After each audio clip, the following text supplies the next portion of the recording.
low-cost private schools is also, in many senses, well ahead of its time. There aren't the investors in low-cost private schools yet, a sufficient number of them to take note of all this. And of course there aren't, and the few that there are don't want to spend on measuring impact before they make their investments. They say there's so many low-cost private schools out there. If I just give my money to a few, it will still have some benefit. But it's thinking of that type that have led to a lot of mistakes in social investing in the past, and I guess it will continue to happen in the future. But once tools of this type become available, once they become better known, I think people do start to think in a much more systematic manner. Laura, you're ready with the mic? So I facilitated a panel at the ANDI, the Aspen Network for Development Entrepreneurs conference, I guess it was last fall. And the title of the panel was From Outputs to Outcomes, right? And I thought it was going to be great because we were going to have all these ANDI fund managers. We had about 4 or 5 of them on the panel, and they were going to talk about how they were moving past measuring outputs of jobs or, you know, bed nets or whatever was going on to outcomes of really changing people's lives. And I thought this was fantastic. So we had our pre-session planning phone call, and it became really clear that none of these guys were measuring outcomes. They were all at the outputs level for 2 reasons, right? These are the managers, because 1, the folks giving them the capital didn't care about outcomes. They only, you know, they wanted to know that you were dealing with folks with that fit the right poverty profile, but you never thought beyond that as to whether or not you were actually helping those folks in their lives, right? So the providers of capital didn't care about outcomes, and the receivers of capital didn't care about outcomes. They were measuring simple metrics about, you know, in and out and resources and, okay, all of this sort of stuff. So I guess I almost challenge the question of what we need to do to be retail investment ready in the impact investing sector. Because while I absolutely believe, and this is why I was saying that the approach we took to impact assessment at McKinsey was from the strategy perspective of making your strategy, your program design, and your implementation more successful. We absolutely believe that measuring, thinking about studying, reflecting on these issues will be key to success of really delivering social impact to people. There may be a difference between what we need to do as practitioners and what the providers of capital will require from us in order to get on board. Okay. Jeremy, Fabio, any comments on this? Well, I think this is a really good question because what are the incentives for people to actually do that? I think there's one bit which is recognizing that you can have a social return and a financial return, and there's not a trade-off always. Yeah. I think there's always that kind of assumption. So if you can get a financial return and a social return, why wouldn't you have both kind of bit of the conversation? But I think beyond that, it is challenging. How are you going to incentivize the managers, the investors, to actually make a difference to their lives about whether they have or have not actually understood what the social impact is?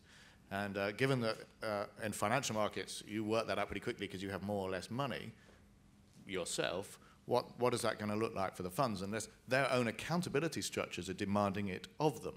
That someone who's, you know, where's that going to come from? Now, some of it will come from governments, because it's clearly important for governments to know that where they're putting money into activities, it is of value to the community. So that's going to be one driver, I think.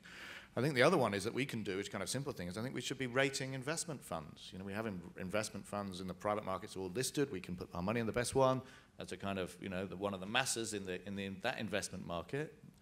Why can't we have a look at the ratings and go, well, this is a fantastic investment fund, right.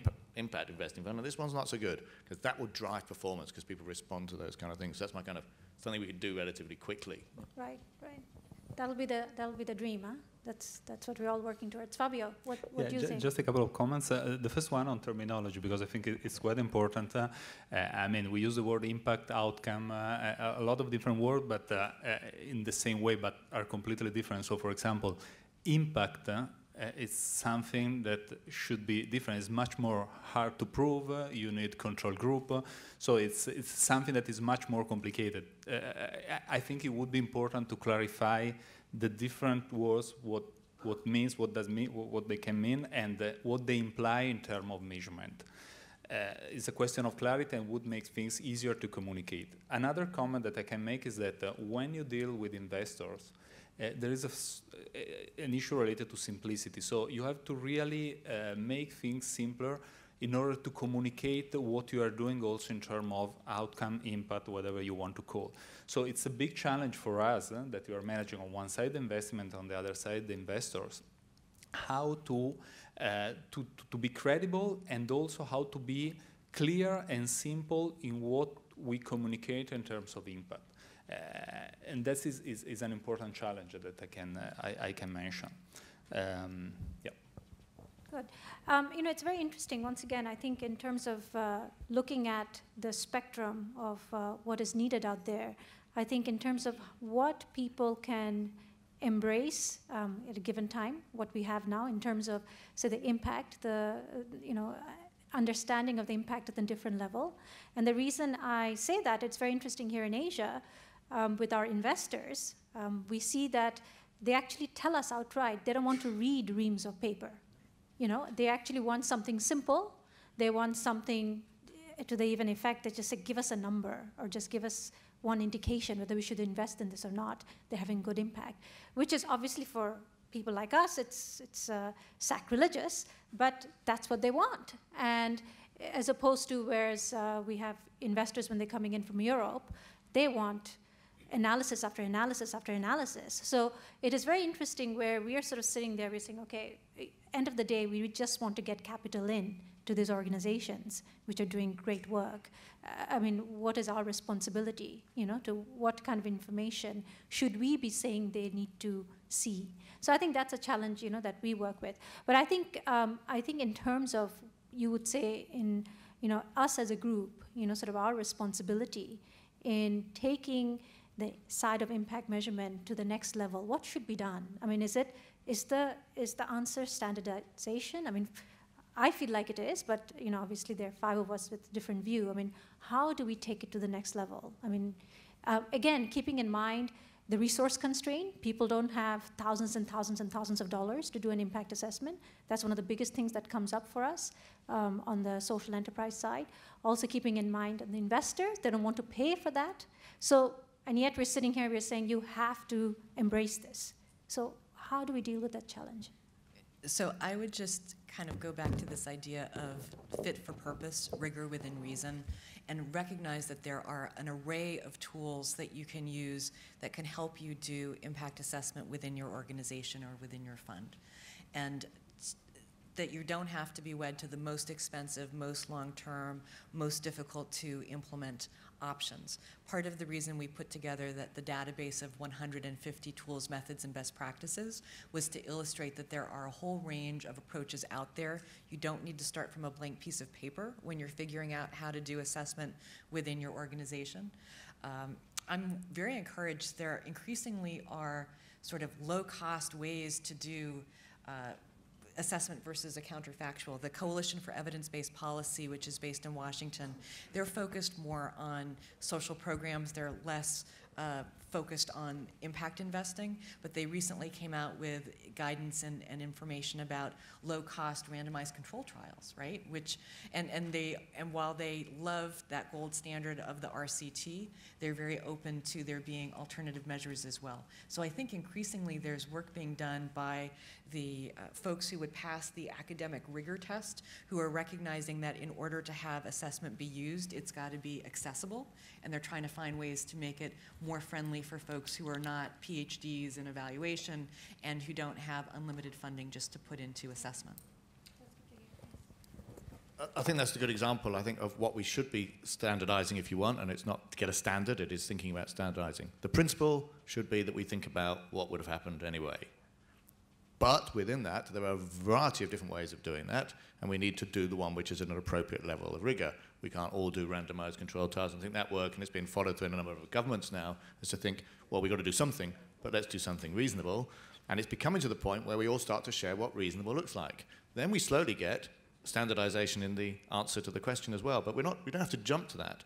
But I think it's the bit underneath where we say there's some principles. Involve stakeholders. Understand what changed from their point of view. Take account of what would have happened anyway. These kind of basics, we should be getting to a point we go, they're the questions we should be asking ourselves.